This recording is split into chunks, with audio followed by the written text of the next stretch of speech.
Hey Internet, it's RJ. Welcome back. Thanks for tuning into the show today. Now today we are ready to turn over from May to June, but before we do, the riddler goes up and we must do our monthly Q&A to close out. So you know the deal, you drop your questions down below, I ramble through them in a really long video that hopefully adds value or entertainment to someone. But of course we go long. Here's a chapters tool down below with a quick description of the question. We're talking about everything about points ratios. We're playing the which one is my favorite card again if I couldn't use preferred rewards, the highest bank promotion I've ever hit, and what we could do if we hit 50,000 subscribers. All that and more, so without further ado, go ahead, press the subscribe button, and let's get to work. Now, here we go. Batting leadoff. Vecino. I don't know how I pronounce all these wrong, but I appreciate you nonetheless, brother. So what's the highest bank bonus you've ever gotten from a bank in one promo, and which bank was it? Oh, easy. Wells Fargo did a business checking offer for like deposit like $5,000 or something, and they gave you like $5,000. No, they gave you $1,500. Sorry.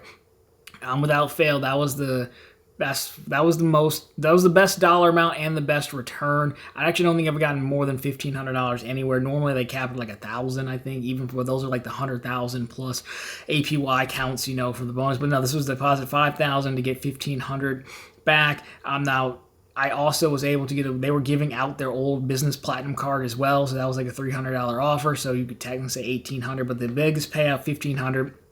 Funny enough, you had to do it in branch, and there's no branch in Michigan, so the closest branch is like in Elmhurst, Illinois, which is like 3.5 hours away, so I did road trip over there to get it, made an appointment, got it, and then I did that one, the credit card. Then I walked, since I was already there, I walked across the street and hit BMO, I think that's how you say it. Harris for like 4 offers of personal checking, personal savings, personal or business, and business savings as well, since those also aren't in my state. That was actually going to be the first video to launch on Run on the Bank a year and a half ago when we started that channel, but they pulled that offer so fast that like I couldn't actually start on that offer. I'd made the video, went to bed, and woke up and it was gone. But easily, that was the best offer. I don't know if we've seen a better offer, and I don't know if we ever will. I mean, eventually, but like that was $1,500 for $5,000, like 3 months. Even making the road trip only cost me like $100 between gas and like, you know, you bring your lunch and maybe you buy a sandwich on the way home. So overall, that was without fail the best one. Jimmy James up next. How's the real estate empire coming along? You haven't seen the skyscraper yet? I mean, it's always hit or miss. So up to 3 houses. I bought another one. There's like a new construction, so I'm learning a lot about what doesn't come in a new construction, like appliances and garage door openers and landscaping, and adding all that stuff in, which is fun and definitely adds to the price. It's not fun, but you know, it's part of it, right? You can't really complain. So that one would be like for me. So eventually, probably by the end of the summer, we'll have a new setup perhaps. So stay tuned for that. But that was the latest deal. That one actually went pretty smoothly. It just kind of got lucky. I was looking for another rental, and the place I was looking at, the guy was being weird. He wanted too much money for a house that was like all original from like 2000. And then across the street, they had new builds. And I was like, what do we, when I say we, I mean me and my agent guy. I was like, let's go take a look. And we got out. We were the first on one, but then got destroyed by someone's like, I'll put half down, which is insane. I'm sure they were just selling a house. And then they were like, well, we have another one like 2 doors down. It just kind of worked out, right? It wasn't really the plan, but it just kind of worked out that way. The other one of them, the young man's actually moving out. He's moving to Denver at the end of this. While you're watching this, he's got 1 week left. I'm being polite and just spotting him like the first week of June, since he's been nothing but good to work with. I'm like, fine, I won't charge you for the whole month. I'll give you a week if you're actually moving. So I'm going to need to find a new person for that. I need to freshen it up a bit. I am debating, do I just go try a property management company? I might do that. Let's see. Then the other one is fine-ish. You get the front doors having issues like opening and closing, and it's always more expensive than you think. It's not really as easy as just dropping a new front door on the hinges. Usually they got to frame it so it's all weatherproof and everything. That's probably going to be expensive. But overall, more or less, it's going well enough. I mean, there's always issues. There's always things to work on. The problem is just when each one of them has something going on. So finishing the new one, finding a new person versus the touch-ups that one needs versus that's the problem. When all three of them align, you're like, I got to do stuff for all of them. That adds up pretty quick, but it's the job I signed up for, so I won't complain too much. But that is how it's going. So I guess stay tuned for the new look setup. Probably by the end of the summer, maybe the fall. We'll see how it goes. Might have to put some stuff on pause while I sort out the other two. But thank you for asking.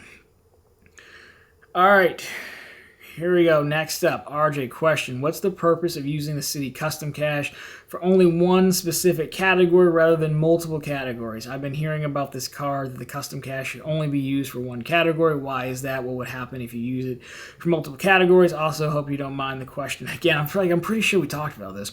I'm asking here so I can actually see you respond rather than through a comment. Oh, okay. Well, see, that feels better. I'm glad you asked that part because I answered this in a comment and I was like, did I not do a good job of explaining it, or what's the deal? He just wants to be famous.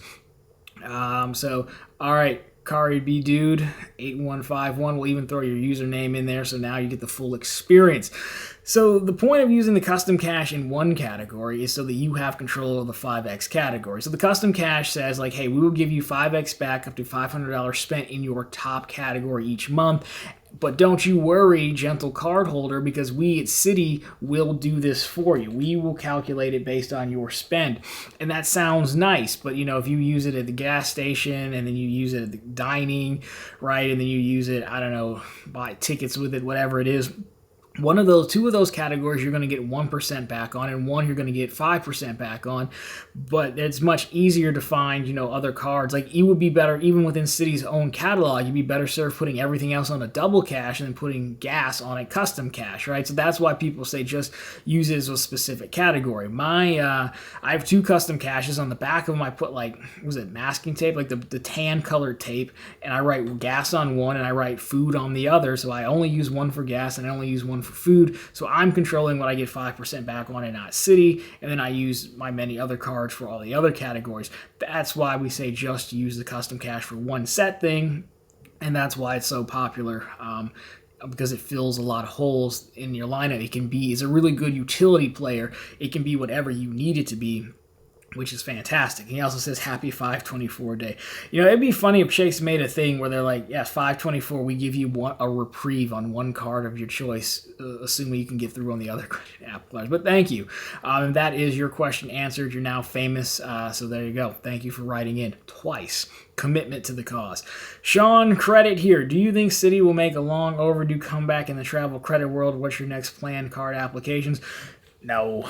I mean, I like Citi. There's a famous video. I don't know if it's famous, but I did it, and I'm pretty sure Citi is the closest thing to knocking off Chase and everyone else because their cards are that good.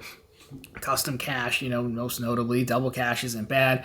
They made their thank you points, just 1 cent per point. You can move them around now. The Citi Premier or the Strata Premier is a good card. I like it better than the Sapphire Preferred, but you need to do something that gives you a little bit more teeth. Either a marquee transfer partner. Part of the allure of Chase is they have Hyatt. People love Hyatt, and the Marriott thing is underrated because it does allow you to go between Chase and Amex and pool to Marriott. You can't really do that with other people. Citi would need something with teeth. American Express's thing, their bite is, quote, luxury travel. Whether you think it's luxury or not, they're still selling the dream. They're selling the experience that you can't get anywhere else if you're the common person. Diamond status. You can buy diamond status now. You can buy gold status at Marriott and Hilton. That's their thing. It's not so much earning points. Chase's thing is the ease of use of earning points. Their portal, if you so choose, that is still a push. And, their partners aren't bad. And it's just the ease of use of earning ultimate reward points for cheap. Citi has good cards. They can bring back the prestige. But, to punch to those two, you need something. Even the old Wells Fargo, their thing was our trifecta's free, which does not undervalue free to the average person who thinks paying for a credit card is silly. Even I think it's kind of silly, and I do this somewhat for a living. Those are different enough use cases to differentiate. Citi would need to do something like that. Without that, it's kind of just it's fine, but are you going to win over hardcore people? Probably not. So they need something, and I don't know that they want to do that or have any interest in doing that. What's your next gear, if you will, to borrow a cliche. That's where my opinion what they would have to do. My next card plan, dude, I'm like 9, 7, and 1 on the year for applications, and it's like end of May when I'm taping this, like 9 new cards, 7 denials, and 1 push. The push being like pop-up jail from American Express on the BCE card. So I think really I'm going to try to get the business green card. Is it good? No, but I'm doing the blue business plus now. For whatever reason, Amex will keep giving me cards on the business side, which is insane. Personal, they're still not over me breaking up with them 2 years ago, apparently. But anyhow, the point is that I have the business platinum through January of next year. So I want to get all the MR cards I can and cash out for 1 cent a point to my business checking account. I know it's going to upset people, so I'll probably make a troll video about it. And the business green's the last one I need. The high offer is like $25K, so it's only $250 off of a $95 annual fee. It's not the worst case in the world if I don't get it, but I just can't get it. I mean, Citi denied, Wells Fargo denied. After that, there's not a ton of other offers out there. I mean, I've been getting all these random cards. I got the Huntington cashback card for $100 offer. I've got the Venmo, the Rocket Mortgage. I mean, so I'm just getting denied a lot. So I need the business green. After that, I think I'm like me forced pause. Again, a 9, 7, and 1 record when we're at the end, we're the halfway point of the year. I'm impressed with myself, but I mean, it's getting too hard to get things. So I think that might have to be it for a while, honestly. But I say that, but I can stop anytime I want. Credit card connection. RJ, so I posed this question on my community. Oh, we got a big time guy here in the community section, huh? I'm just kidding. Who wants my take? I will apply for either the Wells Fargo Autograph or the Strata Premier. I don't have a card from either issuer. Which one would you suggest I apply for first? So my initial answer is going to be the Strata Premier because they pay more. $750 versus $600, even factoring $95 annual fees, you're still talking about it's $150 more for the Citi card with about, I think, $1,000 less in spend. No, they're both $4,000 in spend. So I'd go for the one that pays the most. Now, if you want to go a little bit deeper than just the money, what are you trying to do, right? So I do like the autograph journey. I do like Wells Fargo system. The thing about Wells Fargo system is if you want to hit it optimally, hit all the intro offers, it's going to take you a while to do it because they've got a 6 months in between offer. So if you want the Wells Fargo setup, the answer is probably start the clock on the autograph journey first because you still do need the autograph regular and then even the active cash. And you're talking about like 18 months in a perfect world to get all of them with intro offers. So then I would start the clock on the autograph. If you don't really care about that and you're just bonus hunting, then sure, the Premier, or if you lean Citi for whatever reason, then sure, then that makes sense as well. So that's the only other Wells Fargo thing I would bring into account is, are you trying to do Wells Fargo? You just want the bonuses, then it's obvious. If you want Wells Fargo, then even though this is more money, it might make more sense to just get started on Wells Fargo now so the clock is still running. But I would go for the high offer. The answer, obviously, long-term is both of them, of course, and avenge me because both of them denied me. So good luck. I'd be interested to see what your channel page said. I'll check you out. And, go check this guy out. Why don't you guys, everyone go vote in his community tab as well. Then we'll see what the results are. Go check him out. Help our guy make a decision. And, check out some of his videos, I will do the same. I appreciate you for taking the time to write in and watch this, Mr. Credit Card Connection. Nathan Cash back with that beautiful channel members logo. We thank you for it. More on the channel members down below. If you click the join button, if you want to know how to build, the biggest, join some of the best promotion hunters in the game on our Discord. We'd love to have you.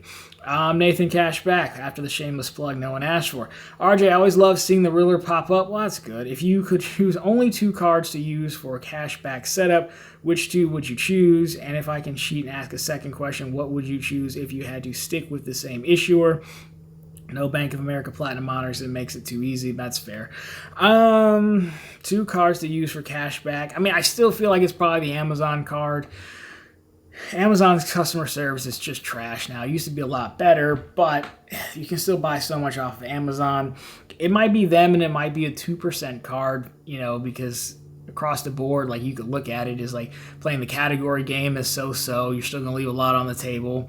I don't really want to buy a ton of gift cards anymore. I mean, that just seems like a hassle, but You could do something like that. So it's probably something like that. Amazon. It'd be like pick your own. Like you like Walmart, you could get that card. You like Target, you could get that card. You like Amazon, I feel like you're picking one of those three. Then maybe like a Citi Double Cash or something. Now, if you had to stick with the same issuer, I guess it's probably still Chase, because you could go Amazon, and then you could either go, you do get a lot with the Freedom Unlimited or the Freedom Flex, or you could go Ink Cash as well, which does help, and you could do the gift cards if you wanted to. It probably definitely wouldn't be American Express. Wells Fargo, again, I do like, but they're still not as helpful. So you could argue Citi doing a custom cash and a double cash, so you could pick a 5% category each time and do. I guess I'd go. I'll still go Chase because of the Amazon card. I do think Amazon comes in handy a lot for me, so I would do that. But it'd be for that card, not so much because they're Chase. But yeah, I think that's how I would do it. It's a tough question when you can't do the Bank of America deal. Red Sox here. Not a question. We want to give you a huge shout out for being the hardest working dude out there. I know I can be super annoying in the comments section, but you're a true heavy hitter. Keep up the great work. Well, that's very thoughtful of you, sir. I do appreciate you saying that. It's good to know you're a real person and you do watch the video. So keep writing in. I've never deleted anyone's comments and you always get an answer. So thank you. I appreciate it sincerely. Matt Clausen, next up. RJ, what's your take on airlines signing up with non-traditional issuers? Qatar, Avianca, Cardless, Virgin with Synchrony are the bigger issuers being asked for things they don't want to do. Status of the airline. Do you think this will lead to big issuers making changes to avoid losing business? Yeah, so if you go over to like Cardless's page, like I know we've talked about them a few times now, launching new cards and stuff. I mean, these cards have been in the works longer than we would probably think. But it does seem, I don't know, like somewhat a little bit lazy, perhaps, more of like a cash grab. Now, granted, some of these guys, Qatar has had cards with like Doha Bank, like overseas, where they're bigger at. It might be an easier way to get into the market, more of like a cash grab, like cross-sell type thing. I do think some things changed when we saw how much money Delta and American Express deal, and they were bringing in billions on like credit cards and stuff like that. So it's probably just hey, we should have those too. Cardless kind of exists for everyone else to have cards. I don't know if I don't think that the big issuers are asked to do much as far as provide status and things like that. Like it's still up to the airline. It would be like the things they would have to negotiate are like who's paying out the points earnings, what's the credit profiles, who are we approving, the marketing, things like that. So perhaps the big guys looked at it and they say, oh, actually, we're all full up on partnerships. We've got the major marquee chains, and, we don't think the return's going to be there for, your customer profile, and maybe they didn't have any interest, I don't know how much it would cost to run a credit card program. On one hand, you think it wouldn't really be that bad because you do it for a living and a lot of these things have to be scalable and build off the same thing. But, you start talking about extending yourself more, even if they're not really the customers you want or think you're going to spend a lot, you're still extending credit lines to them. That's still risk, and maybe you prefer to use your credit line elsewhere. So I'm going to guess the big banks just weren't super interested versus they'd be asking things they weren't supposed to do. So I still would assume most of those benefits come from the airline themselves, than the card issuers. That's going to be my guess on it. And we think we confer a little bit from what we know about like the Amazon Chase potential breakup, right? Where Amazon was more so mad about, Chase giving higher credit limits and approving in 524 and things like that. They weren't so much annoyed about like Prime. We're giving away too much Prime shipping and Prime Video doesn't have enough commercials in it, right? Because that's all stuff Amazon controls. Amazon was like, you got to approve more people. We want more users. So I think it was something like, I would assume it's something like that. I think it's a cash grab. They're like, hey, it's a card issuer. Doha Bank doesn't operate over here, so I can't use my normal banking partner. I got to go do someone else. That's my guess. I still think it's kind of more of a cash grab. These cards are all average at best. The multipliers are average. The benefits are average, and I don't think most of them are worth it. There's nothing really jumps out like, at least the Delta Reserve, there's more thought into it. And it's clearly for someone trying to hit status, and you've got, the Sky Club's on passes now and stuff. But they're a little bit, the cards over here from the major carriers are also a little bit more thought out, I would say. These ones are kind of lazy. They seem lazy carbon copies of one another. But you could also say the same thing about the Aer Lingus and the Iberia and even the British Airways one. You're really just talking about United, Southwest, Delta, probably as the main card programs over here. So that's my guess. All right. Here we go. Another one. Second question. Now you want to be famous. Now you just got a taste and you just keep coming back. I appreciate it. Let's do it again. Let's run it back. Second question. Curious. What is the difference between a 1-to-1 ratio versus a 1-to-2 ratio? Which is better? And are those the only two ratios out there for credit cards? Also, are the 1-to-1 ratio, 1-to-2 ratio only for travel credit cards with transfer partners? So in this case, I assume it would not include any Bank of America cards since they don't have transfer partners. U.S. Bank as well. Thanks for the response. Again, happy 524. The ratio refers to, it usually refers to points transfers, right? So you're saying I can transfer over one Chase Ultimate Reward point for one Hyatt point. It's a 1-to-1, right?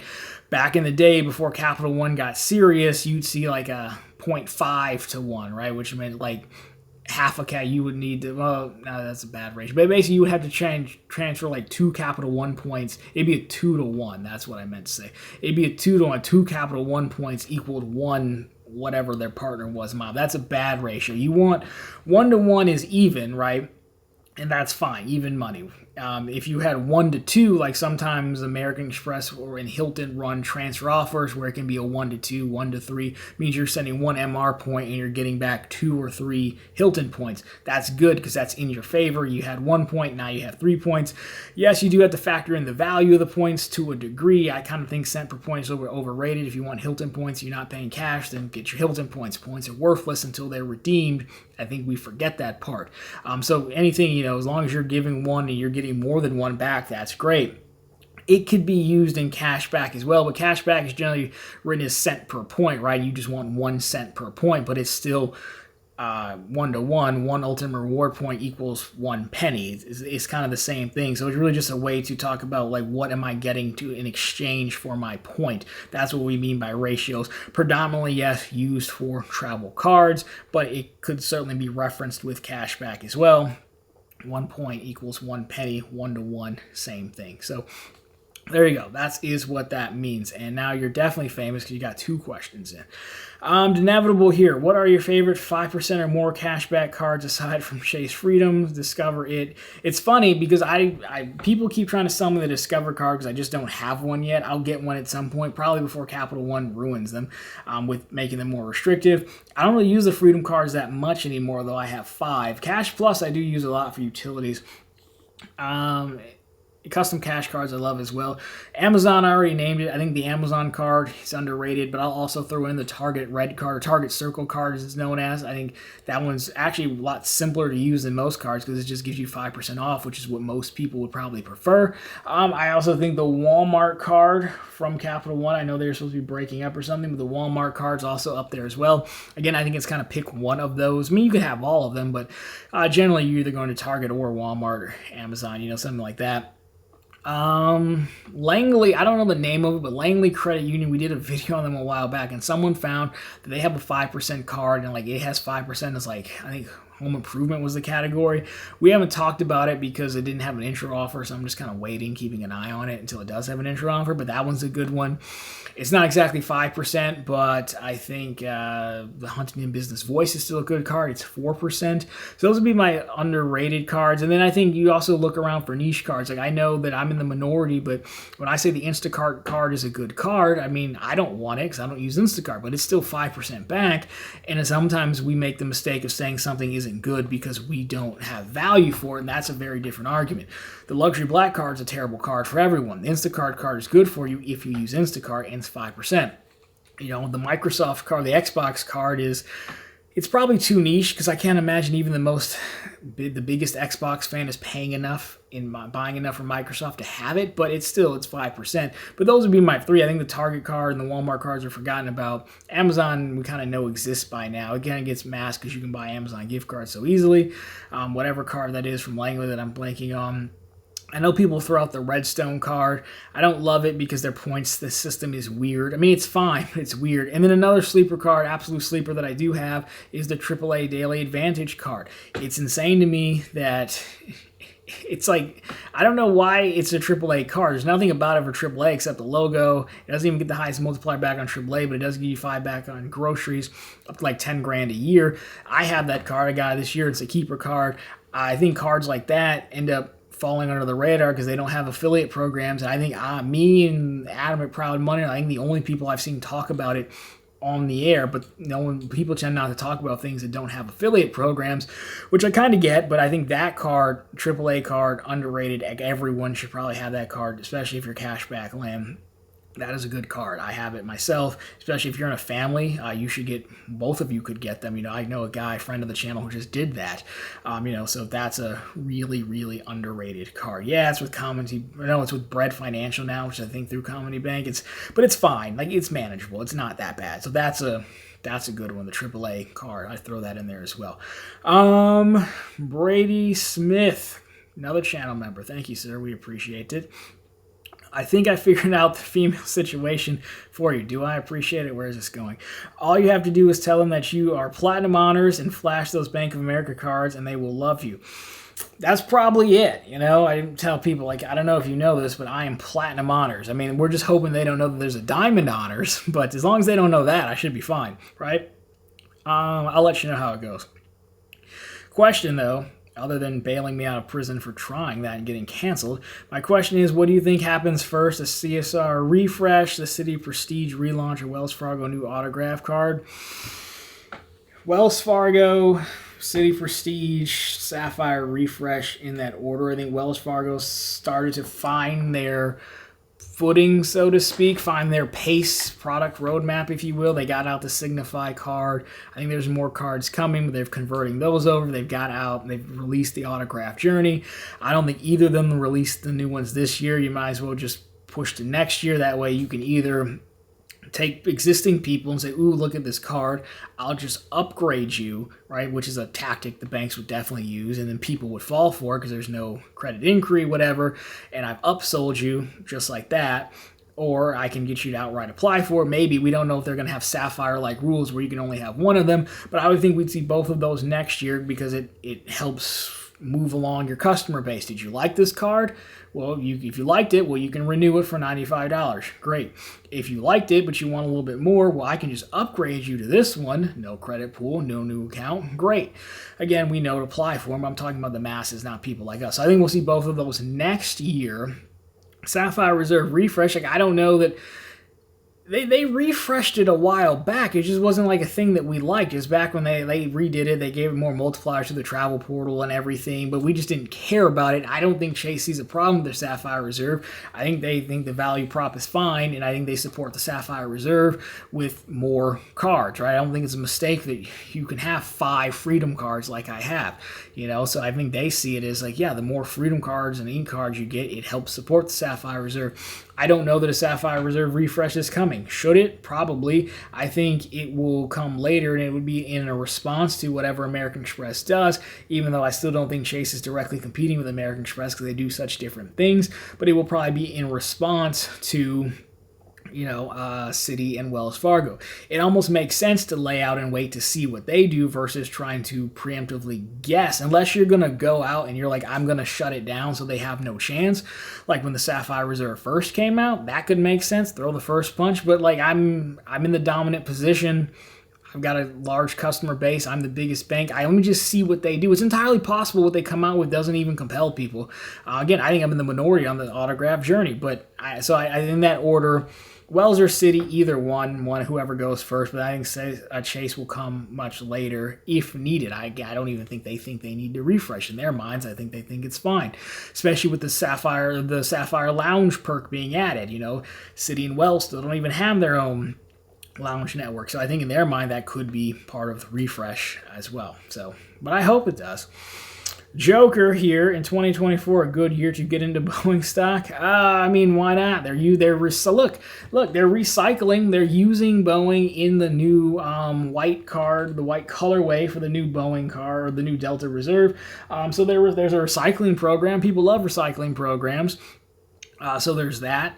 And we say Boeings are dangerous, but it was going to be Memorial Day, and like it's still going to be like it was Memorial Day, and it was still like record-setting travel. And you kind of, the funny part about it is funny, not so funny isn't it like it's Boeing or Airbus, right? That's like the two big ones here, and like you don't really have a choice on who you fly. So I think it's fine. Invest in them; they'll probably go up. I don't think they're going away. We can just call them in front of Congress and yell at them, but what is that? Just so everyone feels better, right? So yes.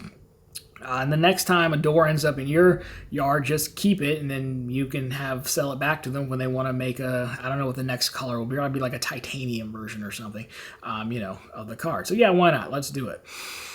All right, we have two. Well, I got to refresh this. Two more. Abdu Ali's World, another channel member, and we thank you for it. For 50K subscribers, will RJ redeem 50K MR points and review a hotel for us or a business class flight somewhere fancy?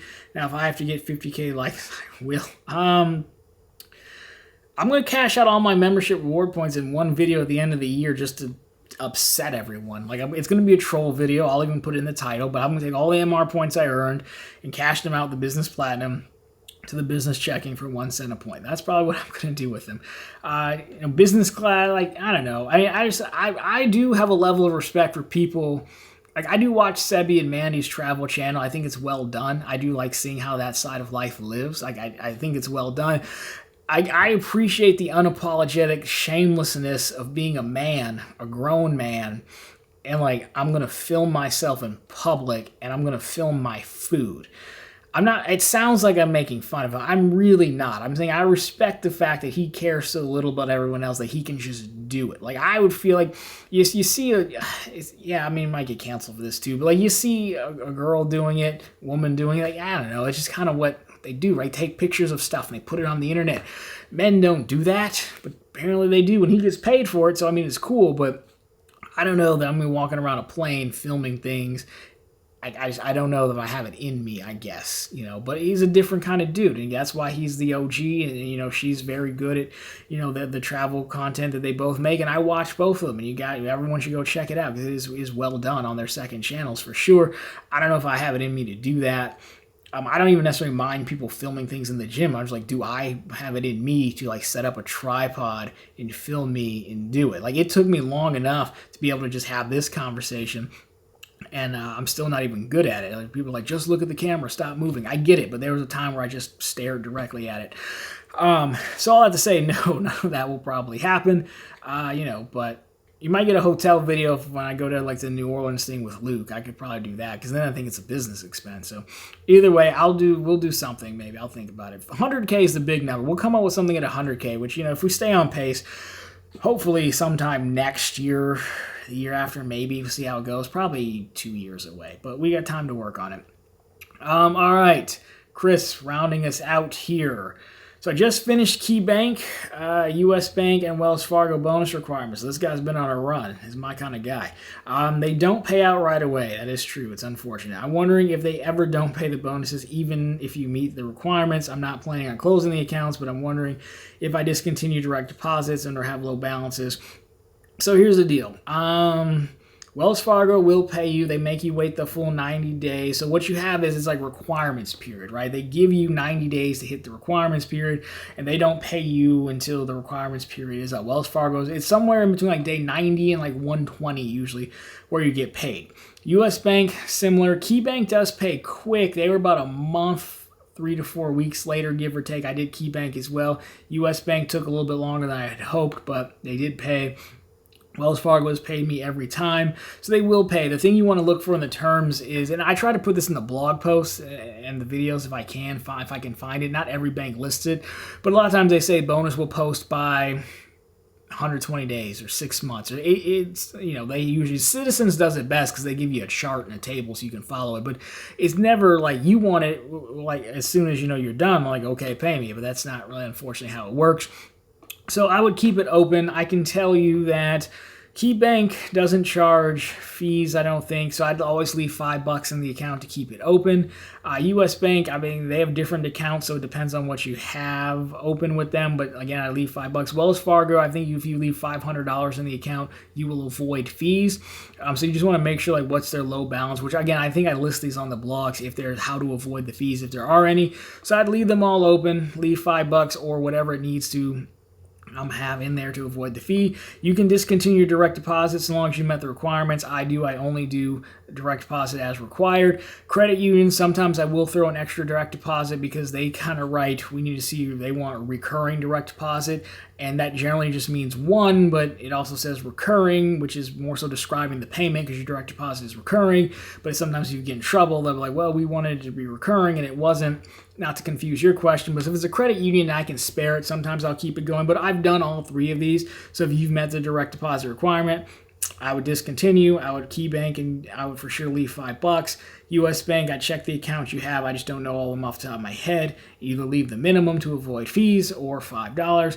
Wells Fargo is $500. Leave it in there, and they will pay. It's just not. It's never as quick as you want it to be. But that is such is life, as they say. It'd be too easy if it was that quick. So anyhow, good luck. Keep me posted. You did ask if what happens if you don't. If it comes to it, then the first thing to do would be contact the bank, phone in, secured message. We have videos on it, but it's basically just like, hey, I've met the requirements. It's been the full waiting period. You want to specify these things so they don't just brush you off to go away.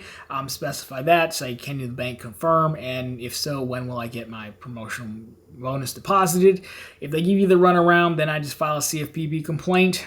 I've done whole videos on the CFPB and my process of doing it. It's not necessarily quick, but it generally gets you to the people you need to get to, and as long as your documentation is tight, you have a copy of the offer and the dates when you sign up and completed them that you can kind of fast track it with, you should be good, but I don't think it'll come to that. A lot of these things just take longer to pay out than you'd hope. A lot of what you'll see is it's very cyclical. Like, the fun part about the start of a quarter is that, like, bonuses start to pay out. So usually, like, when you move into Q1 to Q2, not only do you see new offers to sign up for, you also get like an influx of bonus payouts, right? So it feels like you just got paid like, 3 times, your normal check and then your bonus payouts. And that's what you'll see. Most of them are quarterly, run quarterly, and they're paying you out after the 3 to 4 month range. And it makes it fun, something to look forward to, the money actually coming in. But yeah, we wish it was, we'd want it, because the bank would require you to pay right up front. So you'd be like, hey, well, why don't you do the same thing? Because the one with the gold makes the rules, the golden rules, they say. But hang tough, they will pay. If not, we do have some recourse there, but hopefully it won't come to it. And one awkward video cut later, we're back. Actually, this is a day in the future. You see, we did that part, then we had like 5 more questions come in, and I figured, what the heck, we might as well just answer them, right? Who doesn't want to hear me talk longer? I mean, I'm making this, on a holiday weekend anyways. What was I really going to do? Go outside? Hardly. Well, let's do it. 5 more. Overtime, if you will. Sheldon here, checking in. Can you max out your credit limit with a bank? In my situation, I have 4 cards with Chase, each between 10 and 20K limit. Will there be a point where Chase cuts me off and refuses to extend me more credit? Yeah, probably. So, what Chase is saying, or any lender is saying, is like they've calculated the risk and they're good extending you X amount of credit, 10 to 20K per account in your case. So you're saying if you just maxed all of those out, then showed up and asked for a 5th card, I would probably expect to be denied. It's possible you could, end up calling back later and reallocating some credit limit, but you're maxed out, so that is probably not actually an option. I mean, from the bank's perspective, they've extended you a ton of credit limit. I mean, we're talking about what? It's almost $100,000, depending, the range of what you're getting. So yeah, I think they would probably shut you down now, or not shut you down, but they would not give you another card until you had lowered those significantly if they were all maxed out. Even if you were making payments, because then it just screams like someone who just needs more credit, right?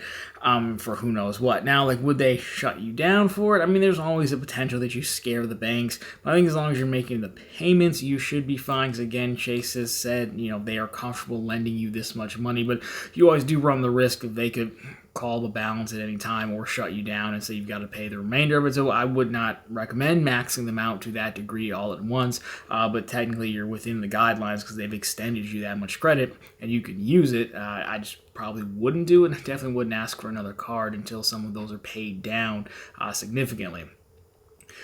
Luke's Points and Miles here, shout out, says, I'm blowing up. Well, that's nice. Any plans to ditch the day job or maybe just see what happens after the next firing? I mean, that the second part's probably much more likely.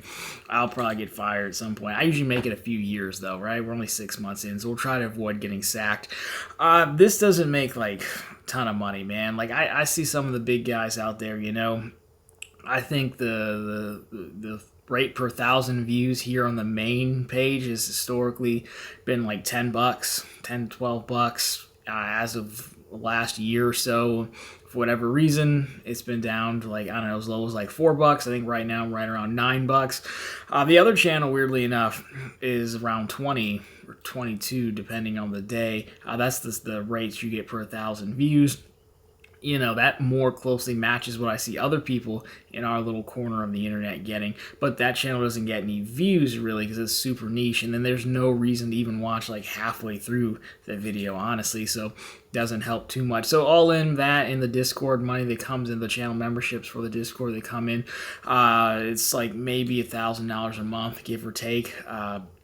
It's also worth noting the reason it's blowing up is because I do run ads for at least the main channel, right? I spend probably, I don't know, $400 or $500 a month running ads. You can do that on YouTube, and then that greatly helps the subscriber base. And the views have gone up with it, though. But before that, I wasn't, there was no blowing up at all. So also worth pointing out there. So no, probably not going to quit, or probably not going to be full-time anytime soon. I know there's some guys who do it here, but also my question is, like, why? You could also do both. I mean, this isn't really that hard of a job, honestly. I did it for a year when I got kicked out of the last job. And like, yeah, I mean, it's work, sure, but it's not like, is it a billable 40-hour-a-week job? Like, I don't know if any of us are making, like, videos to that level, to that degree, well polished, that it'd be 40 hours a week billable. So I think people should just do both, because then you could have both checks, and like that's probably the answer. But I get some people want, you know, to go outside, have lives and families and such. But for me, no, even if this made what some of the other guys have made, that, you know, have made those videos to like tell us they're like, you know, in the low six figures, 100 grand, 80 to 100 grand, something like that, I'd still keep doing the main job because I can do both. And it's like, so why not? Now, I'd go on a run and eventually maybe you give one up, but I don't know. I don't really think, I think I just keep both of them for the money, because why not? So yeah, you know, just put these on repeat. Maybe we can get the views there. But yeah, it's about, if I can get like an extra $10,000 a year all in from just the YouTube stuff, I think for me that's a win. I'm just trying to get some extra money. I don't think I'm ever going to be one of those big guys, and that's okay. Vincent, happy 524 day. Well, thank you, sir. Same to you. Maybe happy 524 guy back to the Sheldon, who's maxed everything out, and they will be more lenient on him because it's 524 day. All right, 2 more in the overtime round. Average Joe, American Express savings account, pros, cons. Thanks for providing us quality info. My pleasure, sir. Also, American Express does have a savings account. I did look it up. It's about 4.25 APY right now. I don't know if there's anything that makes it better or worse than any other account out there. I mean, a lot of this stuff comes down to, like, 1, interest rate, and 2, convenience. Well, there's no branches or anything like that. It's all online. So, is it the highest APY? No, 5%. Still seems to be right around the minimum. We'll have a video coming out on the second channel. You know, account has got about 5.25. No, 5. Yeah, maybe 5.25. So it's not. It's on par with the averages, like the allies and such, but you can definitely find higher into the 5s there. So I guess it comes down to, do you like the user interface? I had the business checking. It's okay user interface. By far not my favorite, but, you know, it's fine. So I don't think there's really any pros or cons, really, that, like, would separate Amex checking above like an Ally or somebody like that. They're all kind of the same, and it comes down to, like, you know, you got to pick one account. You should generally have one keeper savings account, right? That's a high yield account. The good news with Amex is you're not giving up a churn, because normally they're once per lifetime anyways. That's why I use their business checking account. So, you know, I think, you know, try it out when you're doing the next promotional offer if you don't have one already. And if you like it, you might as well keep it, because, again, I don't think you're going to be able to churn it, but I don't see any, like, amazing value or even amazing like user interface. It's fine. I think it'd be a fine pick, but nothing jumps out off the page to me that makes it like a cut above like an Ally, or which would be like a good comparable, I guess. So nothing against it. I'm not going to rail on it like I would with the platinum cards. There's no coupon book in it, but I don't know. It's an average savings account. I'd keep an eye on the interest rate, see how competitive they get. But right now they're sticking around that Ally range, so I think it's fine if you like it. Keep using it, but yeah, nothing overly special, despite what American Express would have you think about all of their accounts. Last up in the overtime round is Nick. When do you think Citi will roll out the Strata Elite? I think we talked about this, but since that was like yesterday that I taped this, I can't remember. For you, it's all one day, but for me, it's been a day or two. I think we'll do it next year. I think they'll do it next year because you've launched or relaunched, whatever you want to call it, a new $95 annual fee card. So I can catch people on the initial sign up now, and then next year I can keep the hype going. I can either call those guys up or market to them, say, hey, if you love the Premier, well, you're going to love what I think is going to basically be a rebrand of the Prestige card, and I can happily upgrade you with no credit pool. Remember, I could care less about credit pools, but other people, credit pools are a very big thing to them. So having the built-in upsell next year is great. Or you could say, hell, if you like the Premier, you can also keep the Premier. And if you sat out because the Premier wasn't enough, well, maybe the new version of the Prestige, the Strata Elite, will be enough. So I definitely think it'll be next year. And the only thing that would change that is if they, for some reason, had rules around them like the Sapphire cards where you could only have one, but I think they'll allow you to have both. I don't even know why Chase restricts the Sapphire cards to having one. Like, if you can sell people both, like American Express does, like, why not do it? Now, granted, it doesn't make much sense to have both Sapphire cards, but you could have structured them in a way that it did, and I would hope Citi does that. So, you say you hope they don't drop the ball. I don't think they'll drop the ball on it because I think when they rebranded the Premier to the Strata Premier, I think that's what they're going to do. I think they'll rebrand the Prestige to the Strata Elite. I don't think it'll be anything groundbreaking, revolutionary. We saw groundbreaking and revolutionary with the original Prestige card. It had that uncapped fourth night free perk and had like all the travel benefits, and like that was the card before it had the it was the card before I think YouTube was huge, in this niche, and you were more so Flyer Talk forums and things like that. But that was the card before the Sapphire Reserve, then it transitioned to Venture X, and probably back to the Platinum, I would guess. So I think they'll do something like that. I think we'll see one where it'll still have like the two nights. It was like 2 nights a year that you can use that benefit twice a year, basically what I'm trying to say. They could also probably throw in a few more coupons. I could see that for sure. I think a lot of these guys are trying to guard against being solely dedicated to travel. So, if you travel 2 or 3 times a year, it makes sense. But there's also some other stuff you can use when you're just hanging out at home, more or less. So we could see something like that. Annual fee, I don't think they touch $700. I think they keep it right around $500, puts them a little bit under Chase, and then right above the Venture X, which you would still expect. So I think they go right around $500 for the card. Multipliers exact same what the Prestige had. Nothing crazy. I don't think they're gonna come out with this crazy fee. I think we said that earlier. Citi needs. What are the teeth? Where does it get its additional bite from? And that part, I don't think we're going to see anything. Not to say they couldn't do it, but I don't. They've never really been interested in doing it. They rebranded the travel portal, they didn't really do anything from it. So I don't think it'll be a bad card by any means. I think you'll see it next year, and it'll serve as a nice little upgrade path for people if they want, or hopefully another intro offer for the rest of us. So there we go. Those are all the questions. If anyone other comes in, we're just going to have to get you next month. They're down below in the comments.